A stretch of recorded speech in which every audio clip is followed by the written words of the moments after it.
నమస్తే, welcome to స్వతంత్ర news. నేను మాధురి. ముందుగా బులెటిన్ హెడ్లైన్స్ చూద్దాం. యూపీఎస్సీ చైర్మన్ తో రేవంత్ ఉత్తమ్ భేటీ. యూపీఎస్సీ పరీక్షల నిర్వహణపై అధ్యయనం.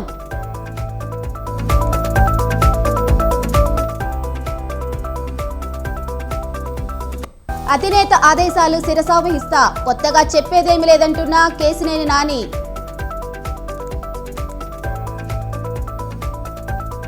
వైసీపీ ఎమ్మెల్యే అభ్యర్థులపై కసరత్తు. ఇవాళ మరికొందరికి సీఎంఓ నుంచి పిలుపు.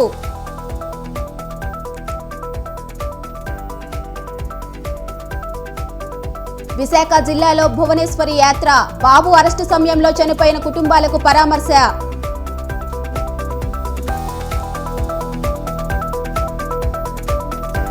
ఈ నెల 7 నుంచి రాష్ట్రాల్లో ఈసీ పర్యటనలు. 3 రోజుల పాటు తమిళనాడు, ఏపీల్లో సమీక్షలు. దేశంలో కరోనా వైరస్ వ్యాప్తి. కొత్తగా 298 మందికి పాజిటివ్.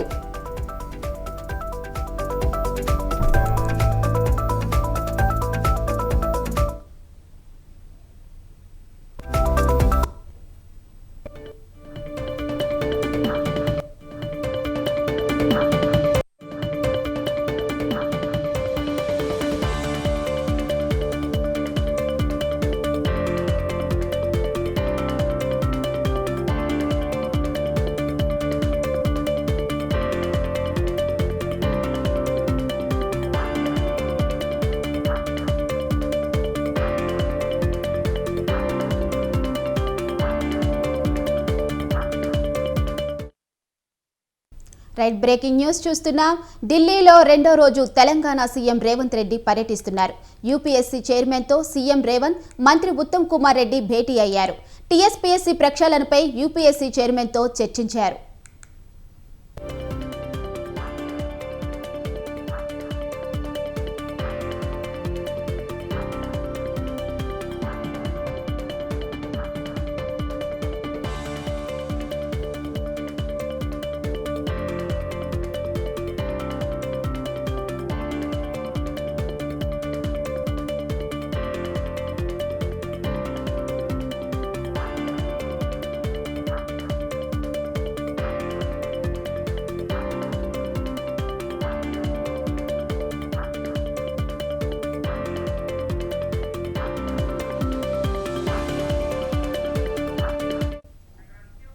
ఢిల్లీలో 2వ రోజు తెలంగాణ సీఎం రేవంత్ రెడ్డి పర్యటిస్తున్నారు. యూపీఎస్సీ చైర్మన్ తో సీఎం రేవంత్, మంత్రి ఉత్తమ్ కుమార్ రెడ్డి భేటీ అయ్యారు. టీఎస్పీఎస్సీ ప్రక్షాళనపై యూపీఎస్సీ చైర్మన్ తో చర్చించారు. ఇక ఇదే అంశంపై మరింత సమాచారం మా ప్రతినిధి వేణు ఫోన్లో అందిస్తారు. వేణు, రోజు ఢిల్లీ పర్యటన ఈ రోజు కొనసాగుతుంది. ఇప్పటికే మొదటి రోజు పలువురు మంత్రులను కలిసి రాష్ట్రానికి రావాల్సినటువంటి పెండింగ్ సమస్యల పైన వినవించడం జరిగింది. ముఖ్యంగా నిన్న ఐపీఎస్ కేటాయింపులపై సంబంధించి రాష్ట్రంలో ఐపీఎస్ లో కొరత ఉంది అంటూ ఇటు హోంమంత్రి అమిత్ షాను కూడా కలవడం జరిగింది. అలాగే ఏదైతే రాష్ట్రంలో చేపడుతున్నటువంటి ఇరిగేషన్ ప్రాజెక్టులకు సంబంధించి కూడా జలశక్తి శాఖ మంత్రిని కూడా నిన్న ముఖ్యమంత్రి అలాగే ఇరిగేషన్ మినిస్టర్ ఉత్తమ్ కుమార్ రెడ్డి కలవడం జరిగింది. ఇక ఈ రోజు ఏదైతే యూపీఎస్సీ సంబంధించి మన రాష్ట్రంలో ఉన్నటువంటి టీఎస్పీసీని సమీక్షించడంలో భాగంగా యూపీఎస్సీ చైర్మన్ తో ఈ రోజు భేటీ కావడం జరిగింది. ముఖ్యంగా ఏదైతే గత ప్రభుత్వ హయాంలో పలుసార్లు ఎగ్జామ్స్ పోస్ట్ పోన్ అవ్వడం, అలాగే ఏదైతే గ్రూప్ 1 నిర్వహించాలనుకున్నప్పుడు పేపర్ లీకేజ్ కావడం, దాంతో విద్యార్థులు ఎన్నో ఇబ్బందులు ఎదుర్కొన్నారు. ముఖ్యంగా ఎన్నికల సమయంలో ఏదైతే హామీ ఏదైతే యూపీఎస్సీ క్యాలెండర్ ఇస్తుందో, జాబ్ క్యాలెండర్, అలాగే టీఎస్పీఎస్సీ నుండి కూడా మేము ఒక జాబ్ క్యాలెండర్ రిలీజ్ చేస్తామని చెప్పి కాంగ్రెస్ పార్టీ అధికారానికి రావడానికి ముందే ప్రకటించడం జరిగింది. అందులో భాగంగా ఈ రోజు టీఎస్పీఎస్సీని సమూలంగా మార్పులు చేర్పులు చేసేందుకు భాగంగా యూపీఎస్సీ చైర్మన్ తో ఈ రోజు ముఖ్యమంత్రి రేవంత్ రెడ్డి అలాగే మంత్రి ఉత్తమ్ కుమార్ రెడ్డి భేటీ కావడం జరిగింది. వీరితో పాటు సిఎస్ శాంతకుమారి అలాగే పలువురు ఉన్నతాధికారులు కూడా ఈ సమావేశంలో పాల్గొన్నారు. Right, thank you Venu.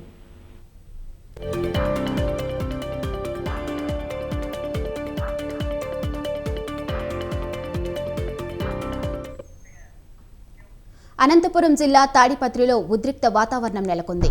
Chukkaluru గ్రామం వద్ద వైఎస్ఆర్ ఎస్సీ సెల్ మండల అధ్యక్షులు భాస్కర్పై జేసీ ప్రభాకర్ రెడ్డి దాడి చేసినట్లు తెలిపారు. నేషనల్ హైవే 67పై బాధితులు భాస్కర్, ఎంపీటీసీ మేరీ బైఠాయించి నిరసన చేపట్టారు. జేసీ ప్రభాకర్ రెడ్డిపై కేసు నమోదు చేసేంత వరకు విరమించమని ఆగ్రహం వ్యక్తం చేశారు.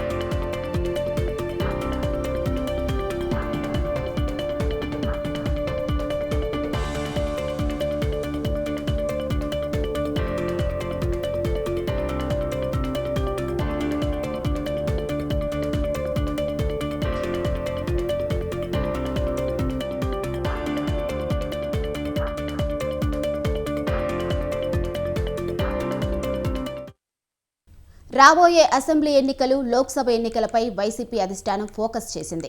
గత కొన్ని రోజులుగా అభ్యర్థుల ఎంపికపై కసరత్తు చేస్తోంది. ఇప్పటికే పలువురు అభ్యర్థులను ప్రకటించిన హైకమాండ్ ఇవాళ మరికొంతమంది ఎమ్మెల్యేలకు సీఎంఓ నుంచి పిలుపు వచ్చింది. మొదటి విడత 11 మందితో, రెండవ విడతలో 27 మందితో జాబితా విడుదల చేశారు. అటు 15 మంది సిట్టింగ్ ఎంపీలకు స్థానచలనం ఉండే అవకాశం ఉన్నట్లు తెలుస్తోంది. ఇప్పటికే 4 ఎంపీలను అసెంబ్లీ సమన్వయకర్తలుగా ప్రకటించింది. ఇక ఇదే అంశంపై మరింత సమాచారం మా ప్రతినిధి రమేష్ లైవ్లో అందిస్తారు. రమేష్,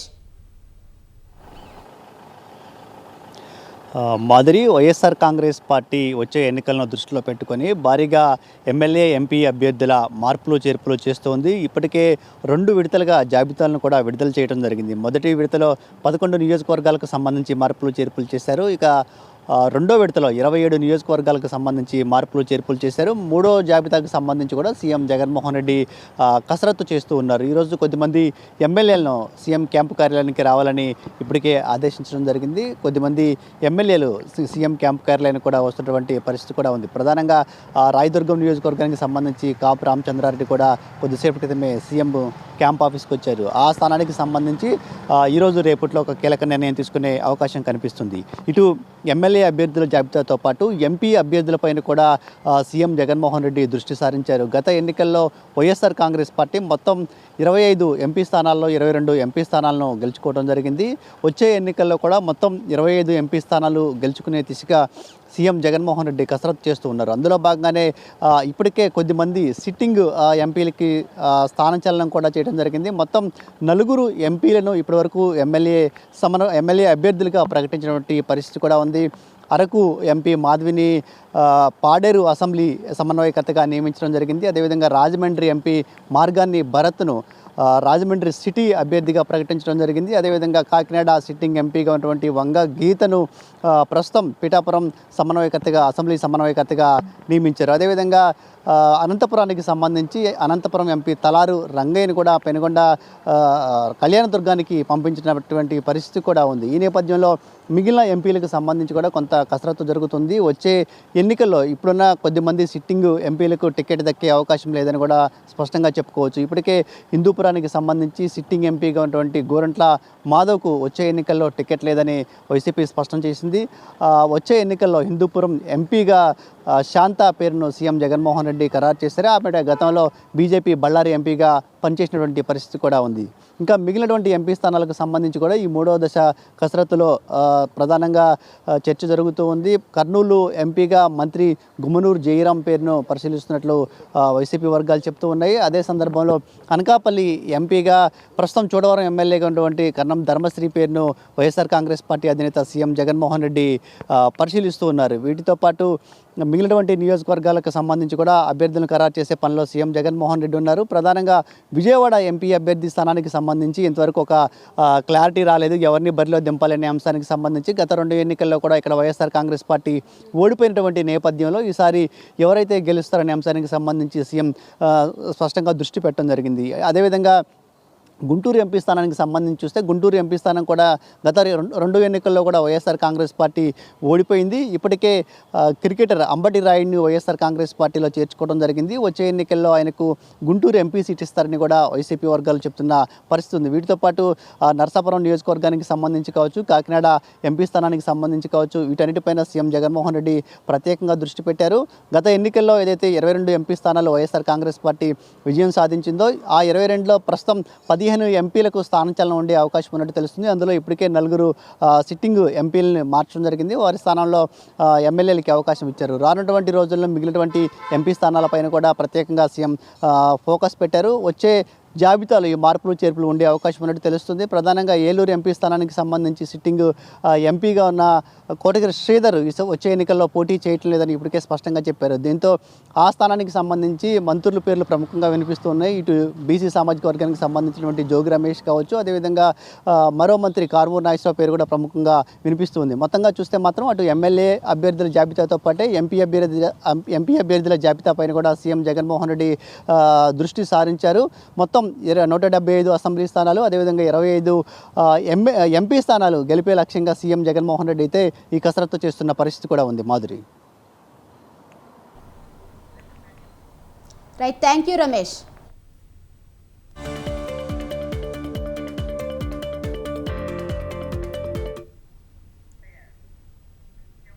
అనంతపురం జిల్లా తాడిపత్రిలో ఉద్రిక్త వాతావరణం నెలకొంది. చుక్కలూరు గ్రామం వద్ద వైఎస్ఆర్ ఎస్సీ సెల్ మండల అధ్యక్షులు భాస్కర్పై జేసీ ప్రభాకర్ రెడ్డి దాడి చేసినట్లు తెలిపారు. నేషనల్ హైవే 67పై బాధితులు భాస్కర్, ఎంపీటీసీ మేరీ బైఠాయించి నిరసన చేపట్టారు. జేసీ ప్రభాకర్ రెడ్డిపై కేసు నమోదు చేసేంత వరకు విరమించమని ఆగ్రహం వ్యక్తం చేశారు.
అనంతపురం జిల్లా తాడిపత్రిలో ఉద్రిక్త వాతావరణం నెలకొంది.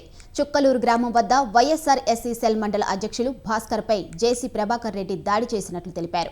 నేషనల్ హైవే 67పై బాధితులు భాస్కర్, ఎంపీటీసీ మేరీ బైఠాయించి నిరసన చేపట్టారు. జేసీ ప్రభాకర్ రెడ్డిపై కేసు నమోదు చేసేంత వరకు విరమించమని ఆగ్రహం వ్యక్తం చేశారు. ఇక ఇదే అంశంపై మరింత సమాచారం మా ప్రతినిధి జీవన్ ఫోన్లో అందిస్తారు. జీవన్. Thank you Madhuri. అనంతపురం జిల్లా తాడిపత్రి నియోజకవర్గంలో గత కొంతకాలంగా వైఎస్ఆర్సీపీ పార్టీ వారు అక్రమంగా ఇసుకను తరలిస్తూ సొమ్ము చేసుకుంటున్నారని ఈ అక్రమ ఇసుక రవాణాను పలుమార్లు జేసీ ప్రభాకర్ రెడ్డి అడ్డుకోవడం జరిగింది. ఈ విషయంపై జేసీ ప్రభాకర్ రెడ్డి కోర్టు మెట్లు కూడా ఎక్కడం జరిగింది. ఈ నేపథ్యంలోనే ఇవాళ తాడిపత్రి మండలం చుక్కలూరులో ఇసుకను తరలిస్తున్నటువంటి ట్రాక్టర్ నాపి జేసీ వర్గీయులు ఆ ట్రాక్టర్ టైర్ గాలి తీసివేయడం కూడా జరిగింది. ఈ అక్రమంగా ట్రాక్టర్ ఇసుకను తరలిస్తున్న ట్రాక్టర్ వైఎస్ఆర్సీపీ ఎంపీటీసీ మేరీ భర్త భాస్కర్ అని తెలుసుకున్నటువంటి జేసీ ప్రభాకర్ రెడ్డి తనపై దాడి చేశాడని మేరీ భర్త భాస్కర్ నేషనల్ హైవే 67పై జేసీ ప్రభాకర్ రెడ్డిని అరెస్టు చేయాలని నిరసన వ్యక్తం చేయడం జరిగింది.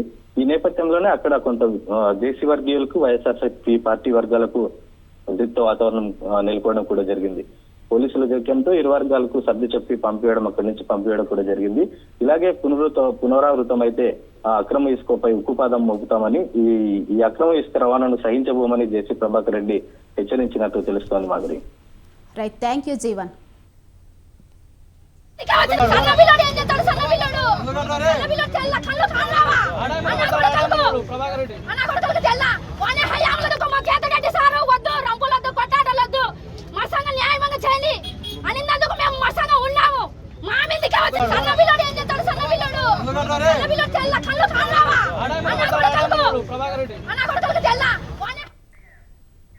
రాష్ట్రంలో ప్రజాపాలనకు భారీగా స్పందన వస్తుంది. డిసెంబర్ 28న మొదలైన ప్రజాపాలన కార్యక్రమం రేపటితో ముగియనుంది. తమ సమస్యలు పరిష్కరించాలని కోరుతూ ప్రజలు అభయహస్తం దరఖాస్తులు పెట్టుకుంటున్నారు. గ్రేటర్ హైదరాబాద్లో 6 రోజుల్లో 19,03,462 దరఖాస్తులు వచ్చాయి. గ్రేటర్ హైదరాబాద్లో ప్రజాపాలనకు భారీ స్పందన వస్తుందని అధికారులు అంటున్నారు. రాష్ట్ర వ్యాప్తంగానూ ప్రజలు ఆర్జీలు పెట్టుకునేందుకు క్యూ కడుతున్నారు.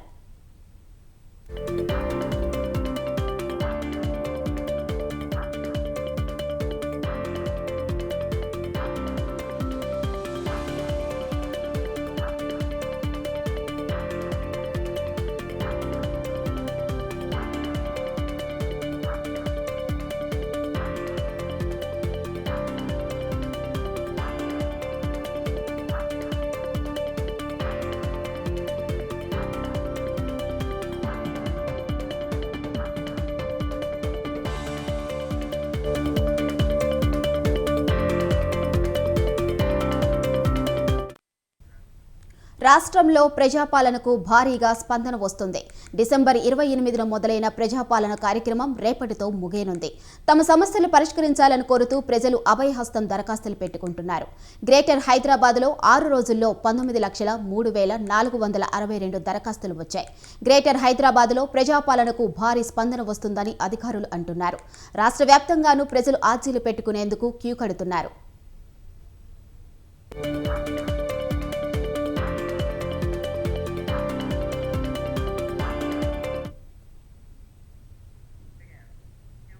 అసెంబ్లీ ఎన్నికల్లో గెలిచిన తరువాత లోక్సభ ఎన్నికలపై స్పెషల్ ఫోకస్ పెట్టింది తెలంగాణ కాంగ్రెస్. ఫిబ్రవరిలో షెడ్యూల్ విడుదలై మార్చిలోనే పోలింగ్ జరుగుతుందన్న వార్తల నేపథ్యంలో పార్టీ పెద్దలు పదునైన వ్యూహాలు రచిస్తున్నారు. ప్రభుత్వానికి పార్టీకి మధ్య సమన్వయం పెంచేందుకు గ్రామాన ఇందిరమ్మ కమిటీలు ఏర్పాటు చేయాలని డిసైడ్ చేశారు. 17 పార్లమెంట్ నియోజకవర్గాలే లక్ష్యంగా ఎన్నికల బరిలో దిగేందుకు కార్యాచరణ సిద్ధం చేస్తున్నారు. లోక్సభ ఎన్నికల్లో కాంగ్రెస్ సన్నద్ధతపై స్పెషల్ స్టోరీ.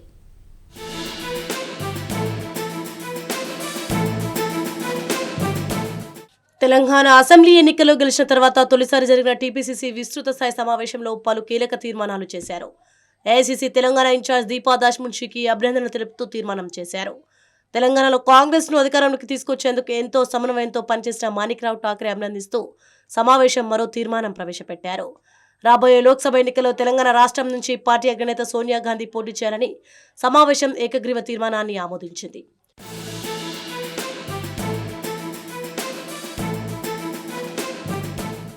మరోవైపు పార్టీ ప్రభుత్వం మధ్య సమన్వయం పెంచేలా కార్యాచరణ రూపొందించారు. ప్రజా పాలనలో పార్టీ శ్రేణులు భాగస్వాములయ్యేలా ప్లాన్ చేశారు. గ్రామాన ఇందిరమ్మ కమిటీలను ఏర్పాటు చేస్తారు. ప్రభుత్వ అభివృద్ధి కార్యక్రమాలు, సంక్షేమ పథకాలు అర్హులకు దక్కేలా ఈ ఇందిరమ్మ కమిటీలు క్రియాశీలకంగా పనిచేయనున్నాయి. అదే సమయంలో విపక్షాల విమర్శలను ధీటుగా తిప్పికొట్టేలా శిక్షణ ఇవ్వాలని నిర్ణయించారు. ఇక పార్లమెంట్ ఎన్నికల్లో గెలిపే లక్ష్యంగా కార్యాచరణ సిద్ధం చేసింది కాంగ్రెస్ పార్టీ. 17 ఎంపీ సీట్లను టార్గెట్గా పెట్టుకుని ఎన్నికల్లో పంచాలని రేవంత్ రెడ్డి పిలుపునిచ్చారు. ఈ నెల 8న 5 జిల్లాలు, 9న 5 జిల్లాల నేతలతో పార్టీ పెద్దలు సమీక్షలు చేయనున్నారు. అలాగే నెల 10 నుంచి 12 వరకు 17 పార్లమెంట్ ఇన్ఛార్జ్లతో సన్నాహక సమావేశం నిర్వహించనుంది కాంగ్రెస్ పార్టీ. ఈ నెల 20 తర్వాత క్షేత్రస్థాయిలో సీఎం రేవంత్ రెడ్డితో పాటు పార్టీ పెద్దలు నియోజకవర్గాల్లో పర్యటిస్తారు.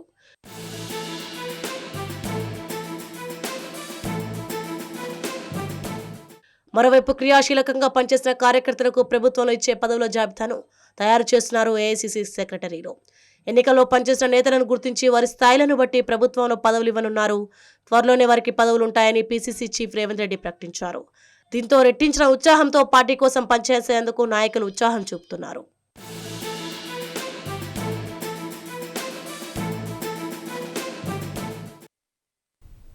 జనసేన అధినేత పవన్ కళ్యాణ్పై అదే పనిగా విరుచుకుపడే మంత్రి అంబటి రాంబాబుకు కలలో కూడా ఊహించిన రీతిలో షాక్ తగిలింది. సంక్రాంతి ముగ్గుల పోటీలో జనసేన పార్టీ సింబల్ ముగ్గుగా ప్రత్యక్ష కావడం పలువురిని ఆశ్చర్యపరిచింది. వైసీపీ శ్రేణుల్ని షాకు గురిచేసింది. ముగ్గుతో సరిపెట్టుకోకుండా ఏకంగా వైసీపీ వద్దు జనసేన ముద్దు అంటూ కింద ట్యాగ్ లైన్ కూడా దర్శనమిచ్చింది. ఇంతటి జలక్కిచ్చింది ఎవరో కాదు, చందుప్రియ అనే బాలిక.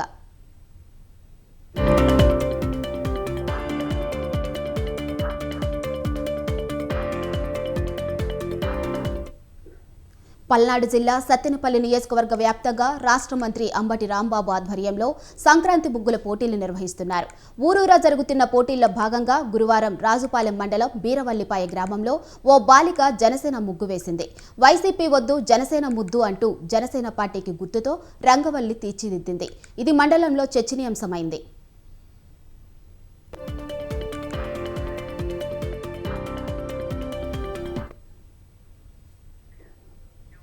బీజేపీ ఎంపీ సుబ్రహ్మణ్య స్వామి తిరుపతి కోర్టుకు వచ్చారు. ఢిల్లీ నుండి ప్రత్యేక విమానంలో రేణుగుంట అంతర్జాతీయ విమానాశ్రయానికి చేరుకున్న బీజేపీ ఎంపీ సుబ్రహ్మణ్య స్వామి అనంతరం రోడ్డు మార్గంలో తిరుపతి జిల్లా కోర్టుకు వెళ్లారు.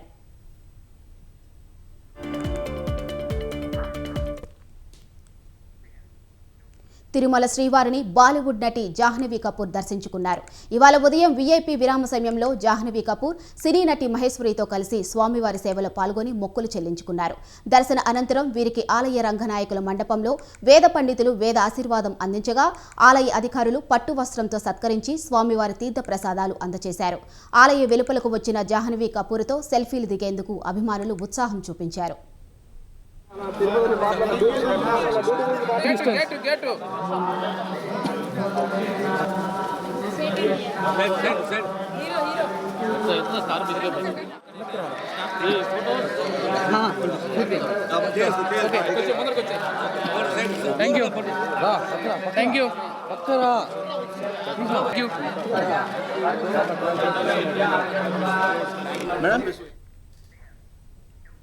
పొగమంచు వరంగల్ జిల్లాను కమ్మేసింది. పొగమంచుతో ప్రయాణికులు, వాహనదారులు, వాకింగ్ చేసేవారు పలు ఇబ్బందులు ఎదుర్కొంటున్నారు. లైట్లు వేసుకున్న రహదారులు కానరాక వాహనదారులు అవస్థలు పడ్డారు. మహబూబాబాద్ పట్టణంతో పాటు బయ్యారం, కేసముద్ర మండలాల్లో ఇదే పరిస్థితి నెలకొంది. ఉదయం 9 గంటలు దాటితే తప్ప బయటికి రాలేని పరిస్థితి నెలకొన్నందున పిల్లలు, వృద్ధులు తగు జాగ్రత్తలు తీసుకోవాలని వైద్యులు సూచిస్తున్నారు. అత్యవసరమైతే తప్ప బయటికి రావద్దంటున్నారు.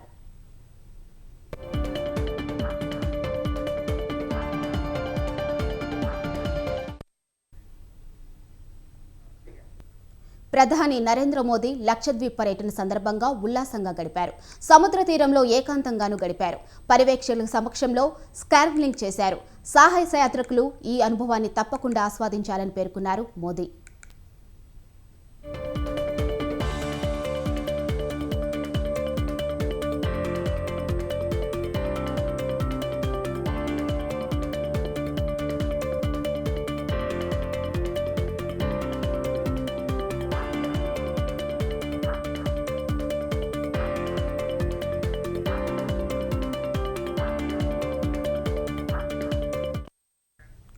భవిష్యత్తులో లక్షద్వీప్ గొప్ప టూరిజం కేంద్రం కాగలదని అన్నారు ప్రధాని.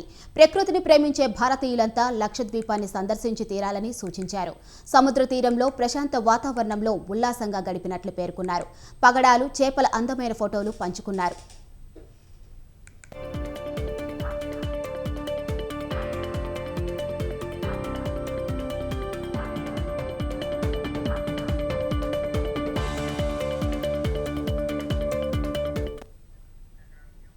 ప్రకృతి అందాలతో పాటు లక్షద్వీప్ ప్రశాంతత కూడా మంత్రముగ్ధులను చేస్తుందని ప్రధాని మోదీ అన్నారు. ప్రశాంత వాతావరణం 140 కోట్ల మంది భారతీయుల సంక్షేమం కోసం మరింత కష్టపడడం ఎలాగో ఆలోచించే అవకాశాన్ని ఇచ్చిందని వెల్లడించారు.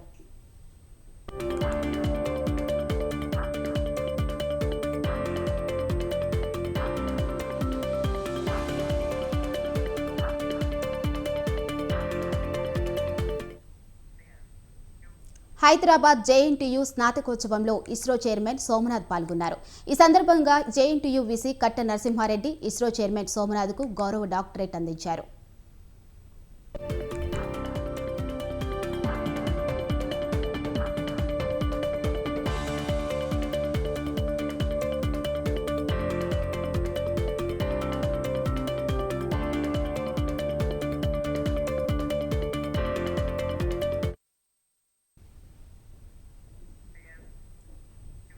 ఏపీ సీఎం జగన్ మాట్లాడుతున్నారు. లైవ్లో చూద్దాం.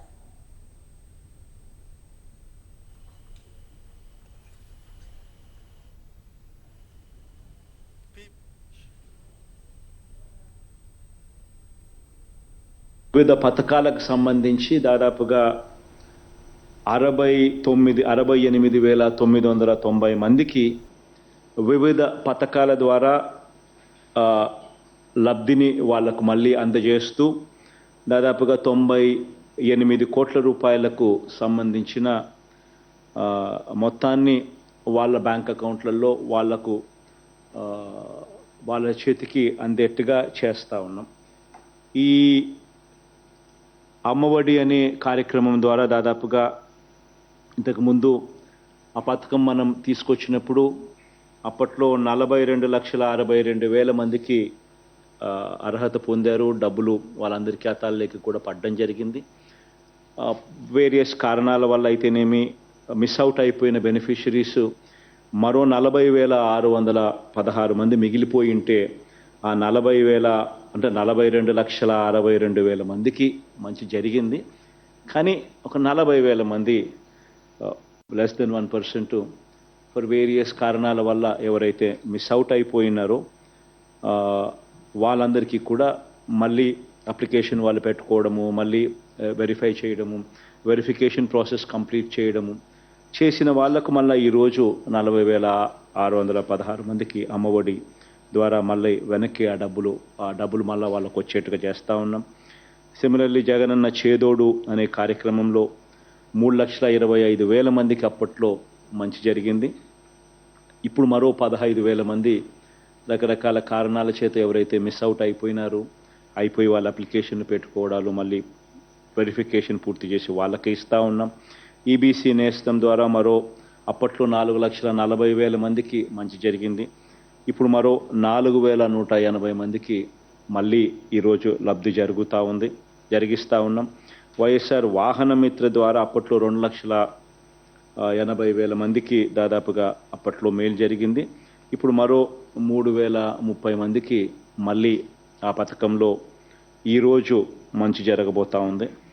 సిమిలర్లీ మత్స్యకార భరోసా ద్వారా అప్పట్లో 1,20,000 మందికి మంచి జరిగితే ఈరోజు మత్స్యకార భరోసా వల్ల మరో 2,000 మందికి అప్పట్లో పొరపాటున ఎవరైతే మిస్ అవుట్ అయిపోయినారో వాళ్ళకు మళ్ళా తిరిగి మంచి జరిగిస్తూ ఈరోజు మరో 2,000 మందికి ఈరోజు మళ్ళా మేలు జరుగుతూ ఉంది. కళ్యాణ మస్తు షాదీ తోఫా ద్వారా అప్పట్లో 30,000 మందికి 29,934 మందికి అప్పట్లో మంచి జరిగితే ఇప్పుడు మళ్ళా 1,912 మందికి దాంట్లో రకరకాల కారణాల వల్ల అప్పట్లో మిగిలిపోయిన వాళ్లకు మళ్ళీ ఈరోజు మంచి జరిగిస్తూ ఉన్నాం. వైఎస్ఆర్ కాపు నేస్తం ద్వారా 3,60,000 మందికి అప్పట్లో మంచి జరిగితే మరో 1,884 మందికి ఇప్పుడు మళ్ళీ మంచి జరిగిస్తూ ఉన్నాం. ఈరోజు నేతన్న నేస్తం ద్వారా అప్పట్లో 80,686 మందికి మంచి జరిగితే ఇప్పుడు 352 మందికి రకరకాల కారణాల వల్ల అప్పట్లో మిస్ అవుట్ అయిపోయిన బెనిఫిషరీస్కు మళ్ళీ ఈరోజు మేలు జరిగిస్తూ ఈరోజు మళ్ళీ వాళ్ళకు కూడా అందజేసే కార్యక్రమం జరుగుతూ ఉంది. ఈ రకంగా వీళ్ళే కాకుండా కొత్తగా మరో 1,17,161 మందికి పెన్షన్లు మంజూరు చేసే కార్యక్రమం. ఇది కూడా 6 నెలలకు ఒకసారి మళ్ళీ వాళ్ళందరికీ కూడా ఎవరైనా కూడా మిగిలిపోయి ఉన్న పరిస్థితిలో ఎవరైనా కూడా ఉన్న పరిస్థితుల్లో ఎవరైనా కొత్త వాళ్ళు కానీ ఎవరైనా కానీ ఉన్న వాళ్ళు ఎవరైనా కూడా అప్లికేషన్ చేసుకున్న పిమ్మట దానిని వెరిఫై చేసి వెరిఫికేషన్ ప్రాసెస్ కంప్లీట్ చేసి వాళ్ళకు మంజూరు చేయడం. ఆ మంజూరు చేసిన వాళ్ళకు ప్రతి 6 నెలలకు ఒకసారి డిస్ట్రిబ్యూషన్ వాళ్ళకు స్టార్ట్ చేసే విధంగా వాళ్ళకు కార్డులు ఇచ్చి మొదలుపెట్టే కార్యక్రమంలో భాగంగా 1,17,161 మందికి కొత్తగా పెన్షన్ల జాబితాలోకి యాడ్ చేస్తూ ఉన్నాం ఈ రోజు నుంచి. అదే మాదిరిగానే మరో 1,11,321 మందికి కొత్త బియ్యం కార్డులను కూడా ఈరోజు ఈ నెల నుంచే వాళ్ళకు కూడా ఇవ్వడం జరుగుతూ ఉంది.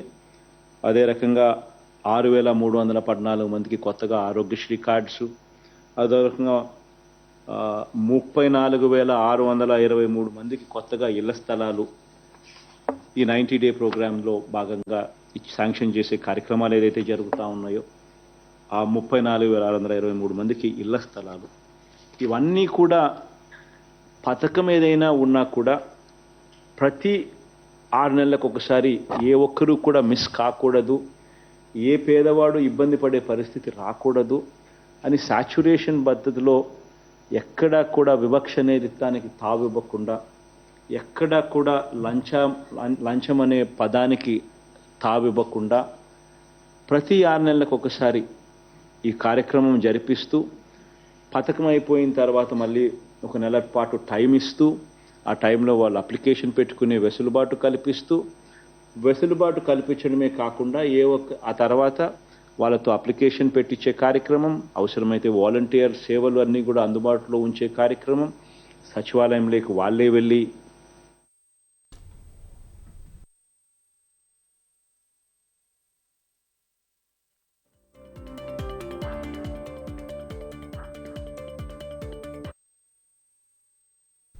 ఇవి బులెటిన్ అప్డేట్స్. చూస్తూనే ఉండండి స్వతంత్ర.